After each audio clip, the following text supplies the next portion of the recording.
ഇത്തരമൊരു പരിപാടിയിൽ, അതും ഒരു മതസൗഹാർദ്ദ റാലിയിൽ പങ്കെടുക്കാൻ കഴിഞ്ഞതിലുള്ള സന്തോഷം ആദ്യമേ തന്നെ രേഖപ്പെടുത്തട്ടെ.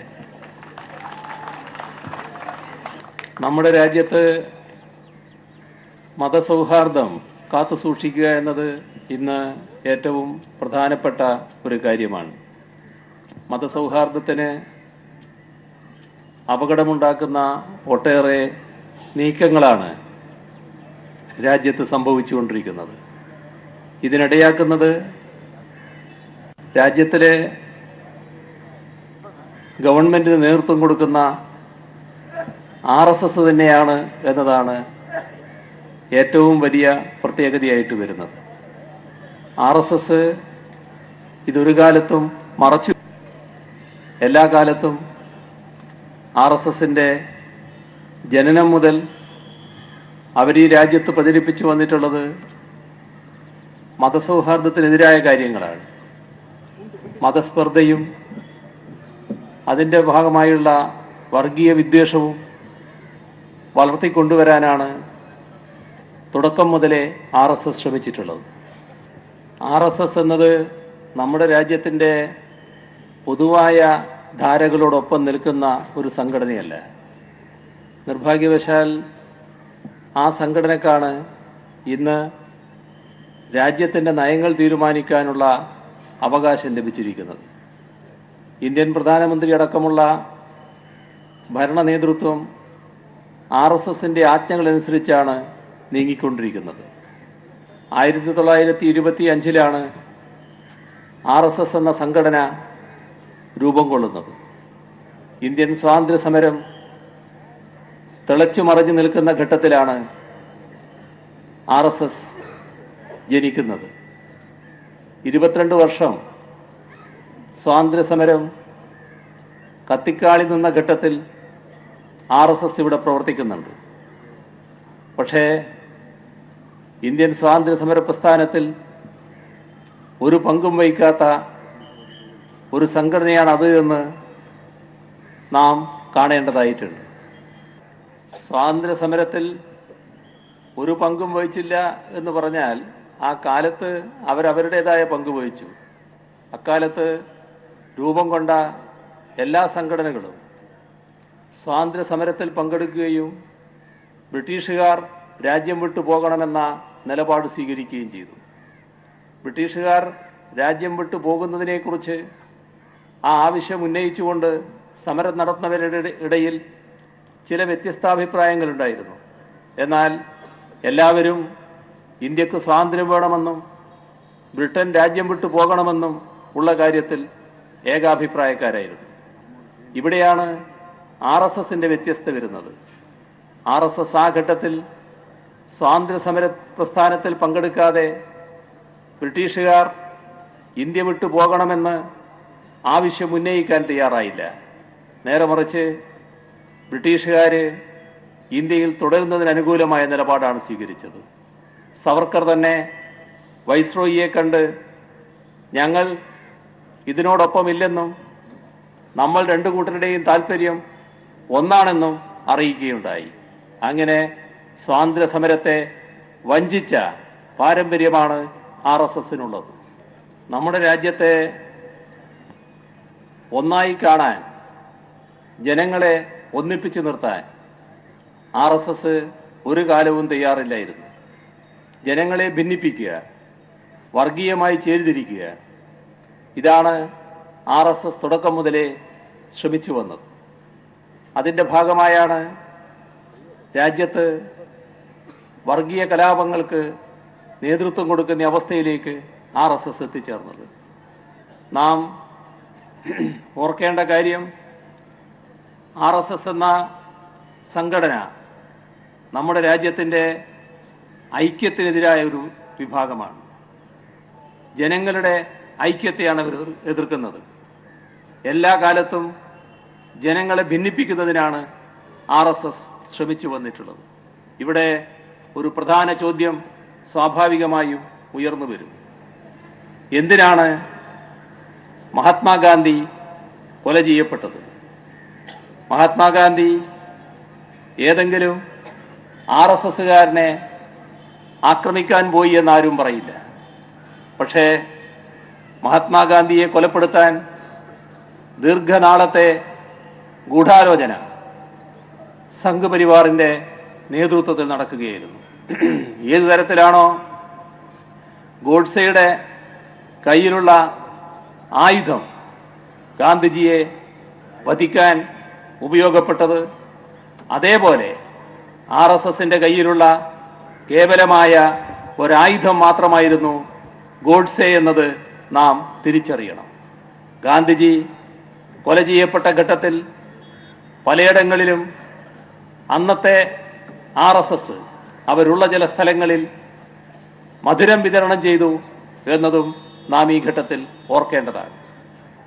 ഗാന്ധിജിയെ വധിച്ച RSSനെതിരെ ജനരോഷം അതിശക്തമായി ഉയർന്നു വന്നു. RSS നിരോധിക്കപ്പെട്ടു. ആ ഘട്ടത്തിൽ അന്നത്തെ കേന്ദ്ര ഭരണാധികാരികൾ ചിലരെ വലിയ തോതിൽ ബന്ധപ്പെട്ട് പ്രീണിപ്പിച്ച് നിരോധനം നീക്കുന്നതിനുള്ള നടപടികളിൽ RSS മുഴുകുകയാണ് ചെയ്തത്. RSSൻ്റെ നിരോധനം നീക്കിയതിനു ശേഷവും RSS അതേ നില തന്നെയാണ് ഇവിടെ തുറന്നു വന്നത്. RSSന് ഏതു തരത്തിലുള്ള പ്രത്യയശാസ്ത്രമാണുള്ളത് എന്നത് നാം ആലോചിക്കേണ്ട ഒരു കാര്യമാണ്. 1925 രൂപം കൊണ്ട RSS 5 വർഷം കഴിഞ്ഞതിന് ശേഷം RSSൻ്റെ സ്ഥാപക നേതാക്കളിൽ ഒരാളായ മുഞ്ചെ അന്നത്തെ ലോകത്തിലെ ചില വൻകിടക്കാരെ കാണാൻ പോവുകയുണ്ടായി. അവരുടെ മാതൃകാ പുരുഷന്മാരെയും ആ രാജ്യങ്ങളെയുമാണ് കാണാൻ പോയത്. അതിലൊന്ന് മുസോളിനിയായിരുന്നു. മുസോളിനിയുടെ ഫാസിസ്റ്റ് സംഘടനാ രൂപം RSS പൂർണ്ണമായി സ്വീകരിച്ചു. ഫാസിസ്റ്റ് സംഘടനയ്ക്ക് പരിശീലനം നൽകുന്ന അവരുടെ പരിശീലന കേന്ദ്രങ്ങളുണ്ടായിരുന്നു. അത് കണ്ടപ്പോൾ മുഞ്ചെ അങ്ങേയറ്റം ആവേശഭരിതനായി. അതിൻ്റെ ഫലമായി മുഞ്ചെ ആ സന്ദർശനത്തിൻ്റെ ഒരു ഘട്ടത്തിൽ മുസോളിനിയുമായി ചർച്ച ചെയ്യുന്നുണ്ട്. ആ ചർച്ചയിൽ ഈ പരിശീലനത്തിൻ്റെ പ്രത്യേകതയും അതിവിടെ ഇന്ത്യയിൽ പ്രാവർത്തികമാക്കാൻ ഏത് രൂപത്തിൽ കഴിയുമെന്നതിനെക്കുറിച്ചും ചർച്ച ചെയ്യുന്നുണ്ട്. ആ സംഘടനാ രൂപമാണ് RSS സ്വീകരിച്ചത്. മുസോളിനിയുടെ ഫാസിസ്റ്റ് സംഘടനാ രൂപമാണ് RSS ഇപ്പോഴും പിന്തുടർന്നു വരുന്നത്. RSSൻ്റെ പ്രത്യയശാസ്ത്രം അത് സ്വീകരിച്ചത് ഹിറ്റ്ലറുടെ ജർമ്മനിയിൽ നിന്നാണ്. നാസിസമാണ് പ്രത്യയശാസ്ത്രമായി സ്വീകരിച്ചത്. ഹിറ്റ്ലർ ജർമ്മനിയിൽ നടപ്പാക്കിയ കാര്യം ജർമ്മനിയിലെ ന്യൂനപക്ഷങ്ങളെ ഇല്ലാതാക്കിയ നടപടി. അതിൽ മതിമറന്നാഹ്ലാദം പ്രകടിപ്പിച്ച ഒറ്റ സംഘടനയെ ലോകത്തുള്ളൂ എന്നത് നാം കാണണം. ഹിറ്റ്ലറുടെ ആ നയത്തെ ലോകത്തിലെ എല്ലാ രാജ്യങ്ങളിലെയും എല്ലാ സംഘടനകളും തള്ളിപ്പറഞ്ഞതാണ്. എന്നാൽ RSS മാത്രമാണ് അതിനെ സ്വീകരിക്കുകയും പുകഴ്ത്തുകയും ചെയ്തത്. രാജ്യത്തിൻ്റെ ആഭ്യന്തര പ്രശ്നങ്ങൾ എങ്ങനെ കൈകാര്യം ചെയ്യണമെന്നതിനെക്കുറിച്ച് എന്ന കാര്യത്തിൽ ജർമ്മനിയാണ് നമുക്ക് മാതൃക എന്നാണ് RSS ആ ഘട്ടത്തിൽ പരസ്യമായി ഉദ്ഘോഷിച്ചത്. ഹിറ്റ്ലർ അവിടെ നടപ്പാക്കിയ ന്യൂനപക്ഷത്തെ നിഷ്കാസനം ചെയ്യുക, അവിടെയുള്ള യഹൂദന്മാരെ ജൂതന്മാരെ പൂർണ്ണമായി ഇല്ലാതാക്കാൻ വേണ്ടി ഹിറ്റ്ലർ സ്വീകരിച്ച കിരാതമായ നടപടികളെക്കുറിച്ച് ആലോചിക്കുക. ആ നടപടികളിലാകെ ഇവിടെ RSS ആവേശഭരിതമായി. RSSൻ്റെ തലതൊട്ടപ്പന്മാരായവരെല്ലാം ഗോൾവാൾക്കർ അടക്കമുള്ളവർ അതിനെ പുകഴ്ത്തിക്കൊണ്ട് എഴുതിയിട്ടുമുണ്ട്. ആ നടപടിയാണ്, ആ നയമാണ് RSS അവരുടെ നയമായി സ്വീകരിച്ചിരിക്കുന്നത്. ഈ നയം ഇന്ത്യയിൽ പൂർണ്ണമായി RSS സ്വീകരിച്ചു. RSSന്റെ നയം ഹിറ്റ്ലറുടെ നയമാണെന്നർത്ഥം. ഹിറ്റ്ലർ നടപ്പാക്കിയ നാസിസമാണ് തത്വശാസ്ത്രമായി RSS അംഗീകരിച്ചിരിക്കുന്നത്. ഹിറ്റ്ലറുടെ അതേ വാചകങ്ങൾ RSSൻ്റേതായ വാചകങ്ങളായി കാണാൻ സാധിക്കും. ന്യൂനപക്ഷത്തെ എങ്ങനെ നേരിടണം എന്നാണ് ഹിറ്റ്ലറുടെ നയമായി എഴുതി വച്ചിരുന്നത്. ഇവിടെ RSS അതേ നയം അതേ രൂപത്തിൽ തന്നെ എഴുതി വെക്കുകയാണ് ഉണ്ടായത്. ഹിറ്റ്ലർക്ക് അവിടെ ഒരു കൂട്ടർ മാത്രമായിരുന്നു ന്യൂനപക്ഷം. അത് യഹൂദന്മാരായിരുന്നു, ജൂതന്മാരായിരുന്നു. ജൂതന്മാരെയും അവിടുത്തെ കമ്മ്യൂണിസ്റ്റുകാരെ, അന്ന് ബോൾഷെവിക്കുകൾ എന്നാണ് ഹിറ്റ്ലർ ഉപയോഗിക്കുന്ന പദം, ബോൾഷെവിക്കുകളെയുമാണ് രാജ്യത്തിൻ്റെ ആഭ്യന്തര ശത്രുക്കളായി ഹിറ്റ്ലർ കണ്ടത്. അതേ നിലപാട്, അതേ നയം RSS തങ്ങളുടെ നയമായി അവരുടെ ഗ്രന്ഥങ്ങളിൽ എഴുതി വെച്ചു. അത് അവർ പ്രാവർത്തികമാക്കുകയും ചെയ്യുന്നു. ഇവിടെ അവർ പറഞ്ഞത് ഇന്ത്യയിലെ പ്രധാന ന്യൂനപക്ഷമായ മുസ്ലിം, ക്രിസ്ത്യൻ ഈ വിഭാഗങ്ങൾ രാജ്യത്തിൻ്റെ ആഭ്യന്തര ശത്രുക്കളാണ്.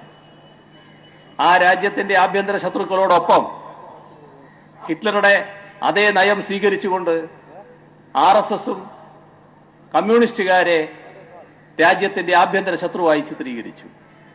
ഇപ്പോൾ മുസ്ലിമും ക്രിസ്ത്യനും കമ്മ്യൂണിസ്റ്റുകാരും എന്ന് പറഞ്ഞാൽ ഹിറ്റ്ലർ കണ്ടതുപോലെ ന്യൂനപക്ഷവും കമ്മ്യൂണിസ്റ്റുകാരും ഇവിടെ ആഭ്യന്തര ശത്രുക്കളാണ് എന്ന നയമാണ് RSS സ്വീകരിച്ചിട്ടുള്ളത്. ഈ നയമാണ് RSS രാജ്യത്താകെ നടപ്പാക്കിയത്. ഈ രാജ്യത്ത് നടന്ന എല്ലാ വർഗീയ കലാപങ്ങൾക്കും നേതൃത്വം കൊടുത്തത് RSS ആണ് എന്ന് കാണാൻ കഴിയും. ആയിരക്കണക്കിന് ആളുകളെ കൊന്നു തള്ളിയ വർഗീയ കലാപങ്ങൾ നമ്മുടെ രാജ്യത്ത് നടന്നിട്ടുണ്ട്. ആ കലാപങ്ങൾക്കെല്ലാം RSS ആണ് നേതൃത്വം കൊടുത്തത്. അതിനവർക്ക് പ്രത്യേകമായ പരിശീലന രീതികളുണ്ട്. എങ്ങനെയാണ് കലാപം സംഘടിപ്പിക്കേണ്ടത്, ഏതു തരത്തിലാണ് വർഗീയ സംഘർഷം ഉയർത്തിക്കൊണ്ടുവരേണ്ടത്, ആ വർഗീയ സംഘർഷം ഒരു കലാപത്തിലേക്ക് മാറിയാൽ ആ കലാപഘട്ടത്തിൽ സാധാരണക്കാരായ ആളുകളെ ഹരം പിടിപ്പിക്കാൻ ഏതെല്ലാം തരത്തിലുള്ള നുണപ്രചരണങ്ങൾ നടത്തണം. ഇതിനെല്ലാം കൃത്യമായ പരിശീലന സംവിധാനങ്ങൾ RSS ഒരുക്കിയിട്ടുണ്ട്. RSSന്റെ നേതൃത്വത്തിൽ നടന്നിട്ടുള്ള എല്ലാ വർഗീയ കലാപങ്ങളിലും ഈയൊരു ഏകതാരൂപം കാണാൻ കഴിയും. കൃത്യമായ പരിശീലനത്തിലൂടെ അവർ സ്വായത്തമാക്കിയ അവരുടേതായ സമ്പ്രദായങ്ങൾ വ്യാപകമായി ഉപയോഗിച്ചതായി കാണാൻ കഴിയും. RSS മതനിരപേക്ഷതയ്ക്കെതിരാണ്. ഈ രാഷ്ട്രം ഒരു മതനിരപേക്ഷ രാഷ്ട്രമാകാൻ പാടില്ല എന്നതാണ് RSS ആദ്യം മുതലേ സ്വീകരിച്ച നിലപാട്. 1947 ജൂലൈ 17 ഓർഗനൈസർ അവരുടെ മുഖപത്രം നമ്മുടെ രാജ്യത്തിൻ്റെ ദേശീയ പതാകയെക്കുറിച്ച് ദ നേഷൻസ് ഫ്ലാഗ് എന്ന പേരിൽ ഒരു മുഖപ്രസംഗം എഴുതിയിരുന്നു.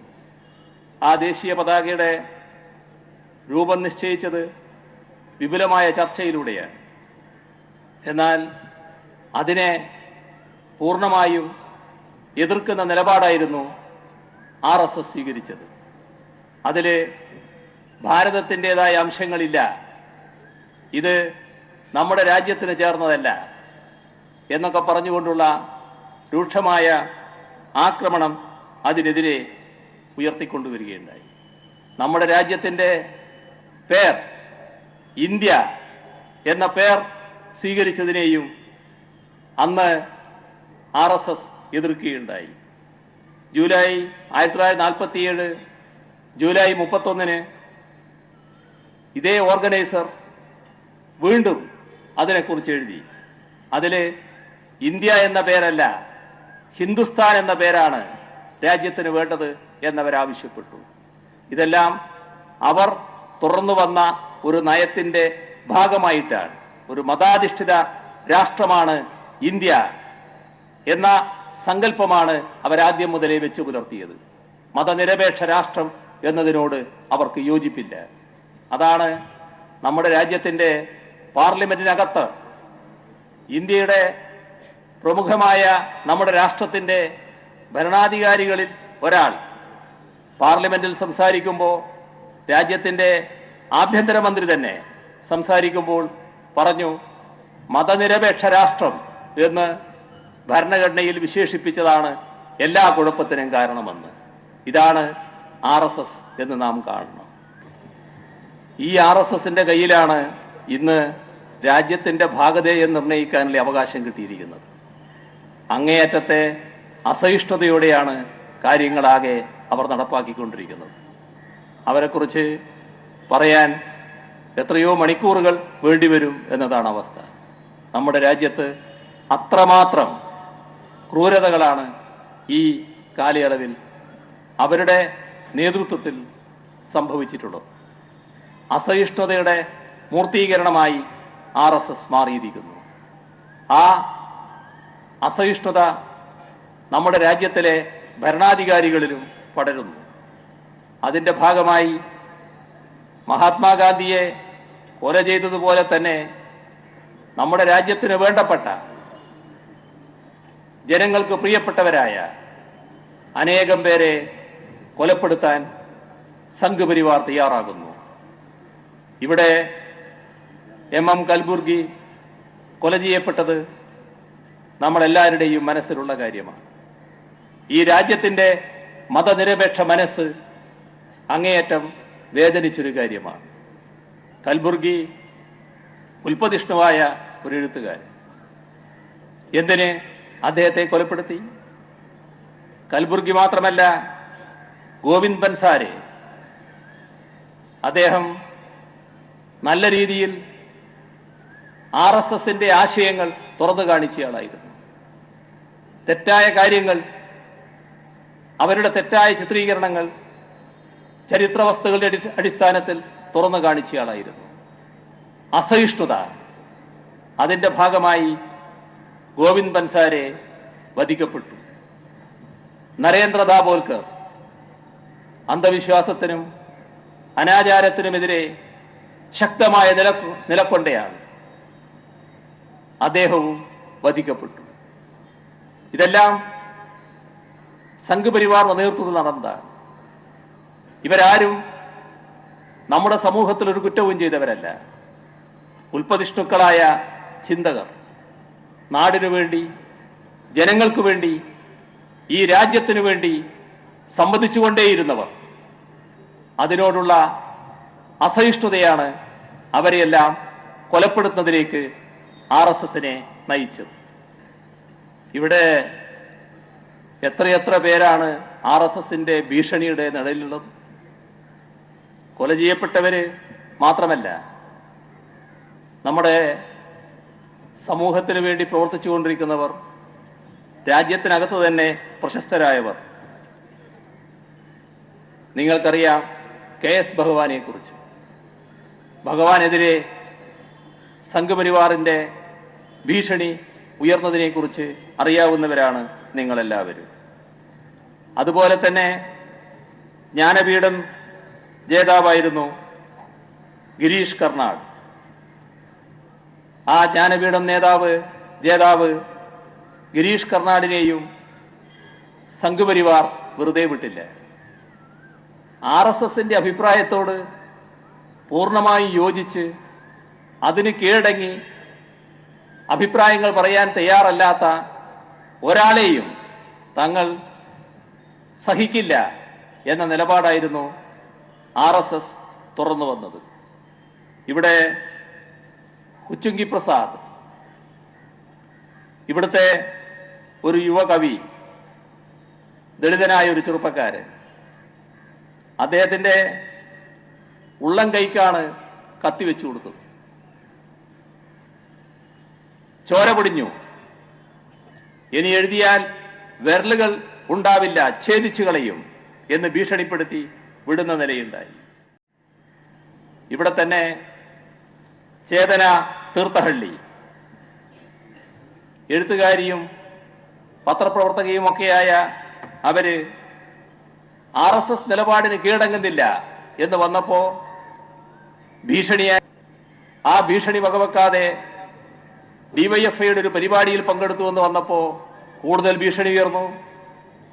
അവർക്ക് നേരെ ഉയർന്ന ഭീഷണി ആസിഡ് ഒഴിച്ചു കളയും,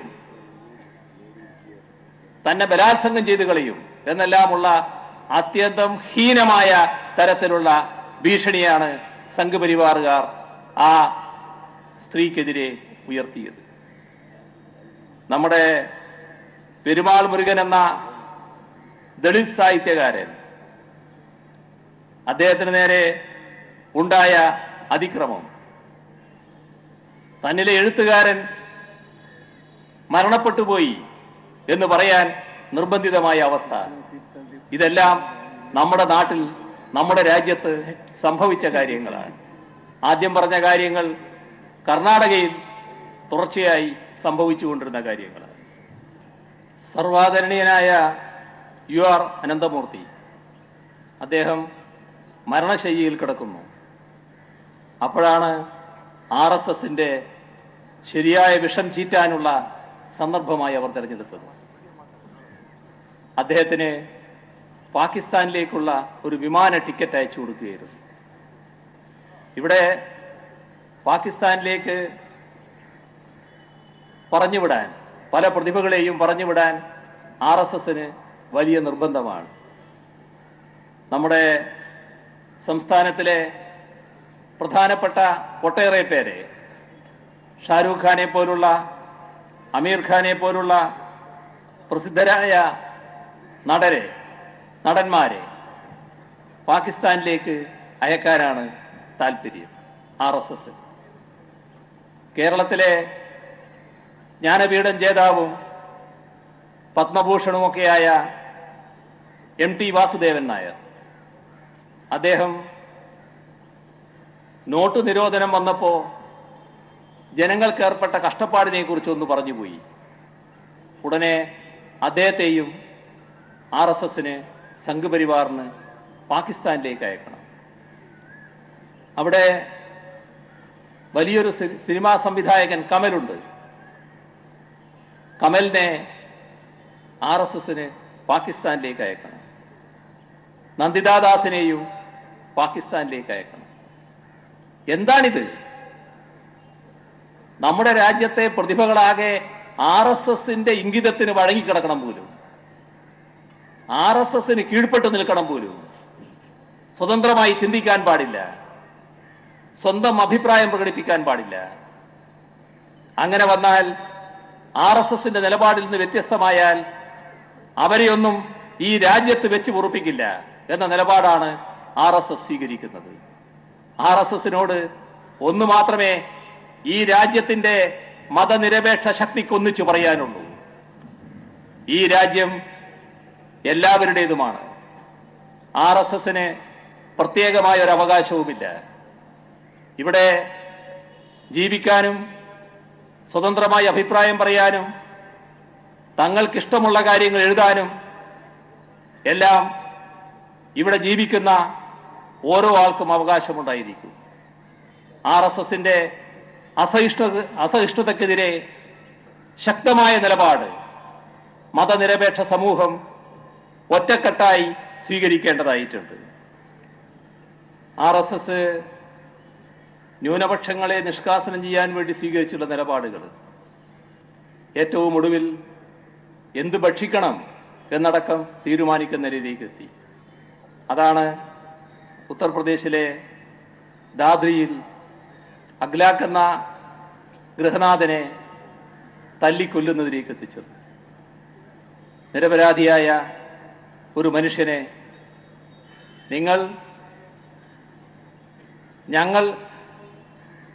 ഞങ്ങൾക്കെതിരാണ്, കാരണം നിങ്ങൾ ന്യൂനപക്ഷത്തിൽപ്പെട്ടയാളാണ്, തല്ലിക്കൊല്ലാൻ ഭക്ഷണത്തിൻ്റെ ഒരു പേര് ഉപയോഗിച്ചു എന്ന് മാത്രം.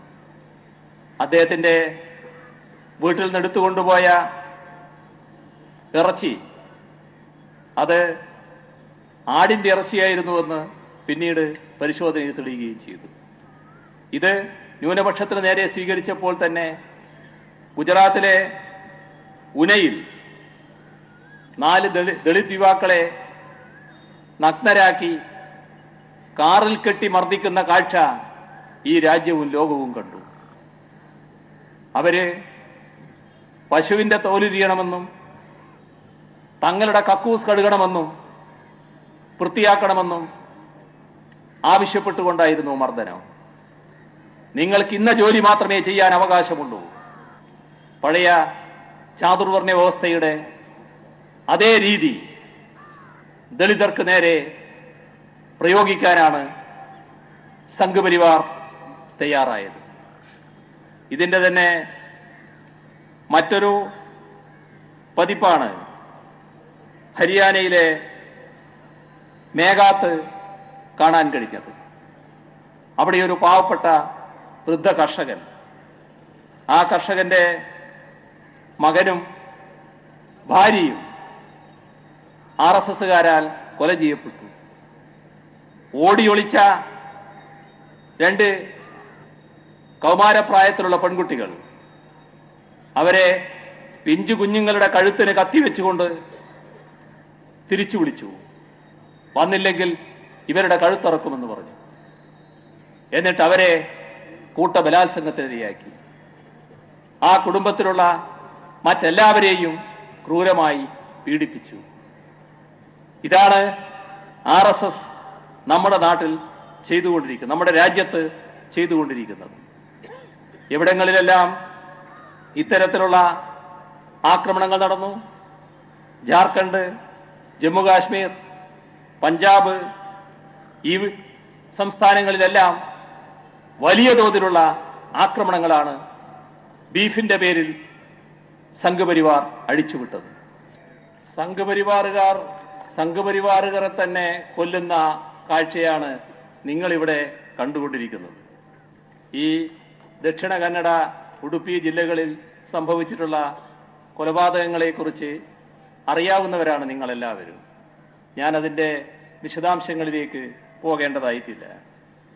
ഈ കഴിഞ്ഞ ഫെബ്രുവരി 19 ഞായറാഴ്ച പുലർച്ചെ പ്രതാപ് പൂജാരി, ആരാണ് പ്രതാപ് പൂജാരി? ഹിന്ദു ജാഗരൺ വേദി പ്രവർത്തകൻ, ഇന്നിവിടെ ഹർത്താൽ നടത്തിയവരുടെ നേതാവ്. ആ പ്രതാപ് പൂജാരിയാണ് കൊല ചെയ്യപ്പെട്ടത്. കട്ടീൽ ക്ഷേത്രത്തിൽ യക്ഷഗാനം അവതരിപ്പിക്കാനാണ് അദ്ദേഹം എത്തിയിരുന്നത്. ആ കട്ടീൽ ക്ഷേത്രത്തിലെ യക്ഷഗാനം അവതരിപ്പിക്കാൻ എത്തിയ സംഘത്തിന്റെ പണം മോഷ്ടിച്ച സംഘമുണ്ട്. ആ വിവരം പുറത്തറിയാതിരിക്കാനാണ് ഇദ്ദേഹത്തെ കൊലപ്പെടുത്തിയത് എന്നാണ് അറിയുന്നത്. അതേപോലെ തന്നെ വിനായക ബാലികെ, അദ്ദേഹം BJPക്കാരനാണ്. അമ്പലത്തിൽ പോകുമ്പോൾ ബൈക്ക് തടഞ്ഞു നിർത്തിയാണ് കൊന്നത്. 1-ാം പ്രതി നമോ ബ്രിഗേഡ് സ്ഥാപകൻ നരേഷ് ഷെണായി. ഈ ഷെണായിയാണ് ലോക്സഭാ തെരഞ്ഞെടുപ്പിൽ BJP സ്ഥാനാർത്ഥിയായി മത്സരിച്ചിരുന്നത്. ഈ കേസിലാണ് MP നളിൻ കുമാർ കട്ടീലും ആരോപണ വിധേയനായി നിൽക്കുന്നത്. ഉടുപ്പിയിൽ കന്നുകാലികളെ കടത്തിയെന്ന് ആരോപിച്ചുകൊണ്ട് കൊല ചെയ്യപ്പെട്ട പ്രവീൺ പൂജാരി, ആ പ്രവീൺ പൂജാരിയും ഒരു BJP പ്രവർത്തകനായിരുന്നു. അദ്ദേഹത്തെയും സംഘപരിവാറുകാർ തല്ലിക്കൊല്ലുകയായിരുന്നു. ഇങ്ങനെ സംഘപരിവാറുകാരെ തന്നെ കൊല്ലുന്ന കാഴ്ചയാണ് നിങ്ങൾക്കിവിടെ കാണേണ്ടി വരുന്നത്. കേരളത്തെക്കുറിച്ച് നിങ്ങൾക്കേവർക്കും അറിയാവുന്നതാണ്. ശ്രീനാരായണ ഗുരുവിൻ്റെ നേതൃത്വത്തിൽ നടന്ന നവോത്ഥാന പ്രസ്ഥാനം, അതിൻ്റെ തുടർച്ചയായി കേരളത്തിൽ സംഭവിച്ച കാര്യങ്ങൾ. ശ്രീനാരായണ ഗുരു ഇവിടെയും വന്ന കാര്യം നേരത്തെ എന്നോട് ചില സഖാക്കൾ പറയുകയുണ്ടായി, ഇവിടെ വന്ന് സംസാരിച്ച കാര്യം. അദ്ദേഹത്തിൻ്റെ നേതൃത്വത്തിലുള്ള നവോത്ഥാന പ്രസ്ഥാനത്തിൻ്റെ തുടർച്ചയായി കേരളത്തിന് നേടാൻ കഴിഞ്ഞത് ശക്തമായ മതനിരപേക്ഷ സമൂഹമാണ്. അവിടെയാണ് RSS അവരുടെ സ്വാധീനം ഉറപ്പിക്കാൻ പുറപ്പെട്ടത്. കേരളത്തിലെ ഏറ്റവും കരുത്തുറ്റ പ്രസ്ഥാനമെന്ന നിലക്ക് കമ്മ്യൂണിസ്റ്റ് പ്രസ്ഥാനത്തെ CPIM-നെ ഏറ്റവും പ്രധാന ശത്രുവായി കണ്ടുകൊണ്ട് അതിനെ ആക്രമിച്ച് വകവരുത്തിയാൽ തങ്ങളുടെ വർഗീയത ശരിയായ രൂപത്തിൽ ഇവിടെ സമൂഹത്തിൽ, കേരളീയ സമൂഹത്തിൽ സ്വാധീനമുറപ്പിക്കുന്നതിന് വഴി തുറക്കും എന്ന ചിന്തയാണ് RSS-നെ നയിച്ചത്. അങ്ങനെയാണ് അവിടെ RSS-ന്റെ ആക്രമണങ്ങൾ ആരംഭിച്ചത്. കേരളത്തിൻ്റെ ചരിത്രം പരിശോധിച്ചാൽ 600ഓളം സഖാക്കൾ രക്തസാക്ഷിത്വം വരിക്കേണ്ടി വന്നൊരു നാടാണ് കേരളം. അവിടെ RSS-കാരുടെ കയ്യാൽ കൊല ചെയ്യപ്പെടേണ്ടി വന്നത് 205 സഖാക്കളാണ്. ഇവരൊന്നും ഒരു തെറ്റും ചെയ്തവരല്ല. മതനിരപേക്ഷതയ്ക്ക് വേണ്ടി നിലകൊള്ളുന്നതിൻ്റെ ഭാഗമായി വർഗീയതയ്ക്കെതിരെ ഉറച്ച നിലപാട് സ്വീകരിച്ചു. അതിനോടുള്ള അസഹിഷ്ണുത, ആ മതനിരപേക്ഷത കാത്തുസൂക്ഷിക്കാൻ വേണ്ടി ജീവൻ കൊടുത്തും പോരാടാൻ തയ്യാറായി നിൽക്കുന്ന പ്രസ്ഥാനത്തിൻ്റെ സഖാക്കളെ വകവരുത്തി ആ പ്രസ്ഥാനത്തെ ക്ഷീണിപ്പിക്കാൻ കഴിയുമോ എന്ന പരിശ്രമം, ഇതാണ് കേരളത്തിൽ RSS തുടർച്ചയായി നടത്തുന്നത്. നിങ്ങൾ സംഘടിപ്പിച്ച ഈ മതസൗഹാർദ്ദ റാലിയിൽ പങ്കെടുക്കുന്നതിന് വേണ്ടി മാസങ്ങൾക്ക് മുൻപേ സഖാവ് ശ്രീരാം റെഡ്ഡി ക്ഷണിക്കുന്നുണ്ടായിരുന്നു. ഏതായാലും ഇപ്പോഴാണ് അതിന് ഒത്തുവന്നത്. ഈ പരിപാടിയിൽ പങ്കെടുക്കാൻ തീരുമാനിച്ച് ആ വിവരം പുറത്തു വന്നപ്പോൾ സംഘപരിവാറുകാരുടെ അസഹിഷ്ണുത പുറത്തു വന്നു. RSS-ൻ്റെയും BJP-യുടെയും നേതാക്കൾ ഇവിടെ കാലുകുത്താൻ അനുവദിക്കില്ല എന്ന് പറഞ്ഞു. ചിലർ വീരവാദം മുഴക്കി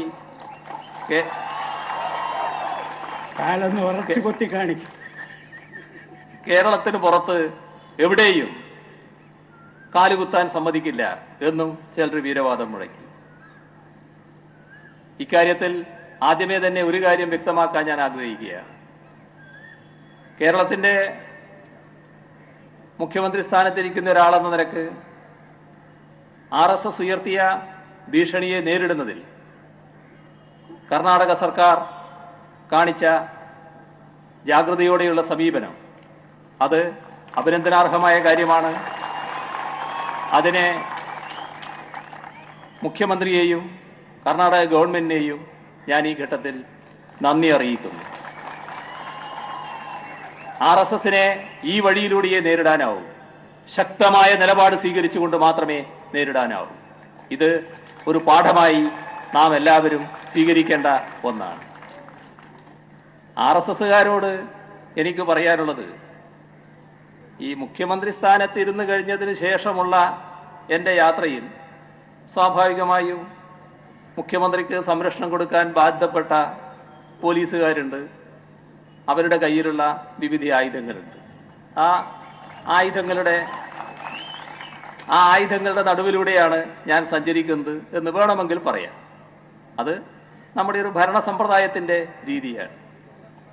പക്ഷേ എനിക്ക് RSS-കാരോടും എന്നെ വെല്ലുവിളിച്ചവരോടും പറയാനുള്ളത്, പിണറായി വിജയൻ എന്ന ഞാൻ ഒരു ദിവസം രാവിലെ പെട്ടെന്ന് മുഖ്യമന്ത്രി കസേരയിൽ ആകാശത്തുനിന്ന് പൊട്ടി വീണ് ഇരുന്നയാളല്ല. നിങ്ങളെ നേരിട്ടറിയാത്ത ആളുമല്ല. ആരെ? RSS-നെ. അതും നിങ്ങളെ കണ്ടുകൊണ്ടും അറിഞ്ഞുകൊണ്ടും തന്നെയാണ് എൻ്റെ ഇതേവരെയുള്ള രാഷ്ട്രീയ പ്രവർത്തനം നടന്നിട്ടുള്ളത്. ഇപ്പോൾ ഈ പോലീസിൻ്റെ കയ്യിലുള്ള ആയുധങ്ങളുടെ നടുവിലൂടെയാണ് ഞാൻ സഞ്ചരിക്കുന്നതെന്ന് പറയുമ്പോൾ, ഒരു കാലം ബ്രണ്ണൻ കോളേജിലെ പഠനം പൂർത്തിയാക്കി പുറത്തിറങ്ങിയ കാലം, ആ കാലം ഈ പറയുന്ന RSS-കാർക്ക് അറിയില്ലെങ്കിൽ പഴയ RSS-കാരോട് ചോദിക്കണം. അന്ന് നിങ്ങളുടെ കയ്യിലുള്ള ഊരിപ്പിടിച്ച കത്തിയും ഉയർത്തിപ്പിടിച്ച വടിവാളുകളുടെയും നടുക്കുകൂടെ തന്നെ ഞാൻ നടന്നു പോയിട്ടുണ്ട്.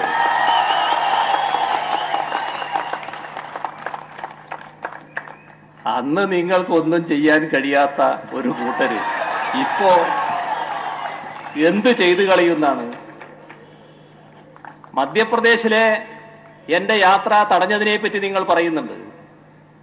ഒരു മുഖ്യമന്ത്രി സ്ഥാനത്തിരിക്കുന്ന ഒരാളെന്ന നിലക്ക് ഒരു സംസ്ഥാനത്ത് ഞാൻ ചെല്ലുമ്പോൾ ആ സംസ്ഥാനത്തിലെ ഗവൺമെന്റ് പറയുന്ന കാര്യങ്ങൾ അംഗീകരിക്കുക എന്നത് ഒരു മര്യാദയാണ്. അതൊരു മുഖ്യമന്ത്രി സ്വീകരിക്കേണ്ട മര്യാദയാണ്. ആ ഗവൺമെന്റ് പറഞ്ഞു അങ്ങോട്ട് പോകാൻ പാടില്ല. ഞാനതനുസരിച്ചു. മുഖ്യമന്ത്രി അല്ലാത്ത പിണറായി വിജയനാണെങ്കിൽ ഇന്ദ്രചന്ദ്രന് എന്നെ തടയാനാകില്ല എന്നത് നിങ്ങൾ മനസ്സിലാക്കിക്കൊള്ളണം. അതുകൊണ്ട് ആ വിരട്ടലൊന്നും ഇങ്ങോട്ട് വേണ്ട. എന്തിന് വെറുതെ അത്തരം പ്രയോഗങ്ങൾ നടത്തുന്നു?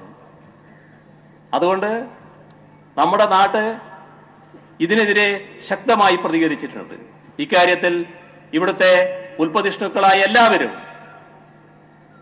ഒരാൾക്ക് ഇവിടെ വന്ന് സംസാരിക്കാൻ പറ്റില്ല എന്ന ധാർഷ്ട്യം നിറഞ്ഞ സമീപനത്തിനെതിരെ പ്രതികരിക്കാൻ തയ്യാറായിട്ടുണ്ട്. ആ ഉൽപ്പതിഷ്ണുക്കളായ എല്ലാവരോടും, പ്രത്യേകിച്ച് ഇക്കാര്യത്തിൽ ഇവിടുത്തെ മാധ്യമലോകം ആകെ ഈ RSS നിലപാടിനെതിരെ അണിനിരന്ന കാര്യത്തിലും എല്ലാമുള്ള നന്ദി ഞാൻ ഈ ഘട്ടത്തിൽ രേഖപ്പെടുത്തുന്നു. ഈ പരിപാടി ഉദ്ഘാടനം ചെയ്ത് അറിയിച്ചുകൊണ്ട് അവസാനിപ്പിക്കുന്നു. നിങ്ങൾക്ക് എൻ്റെ അഭിവാദ്യം.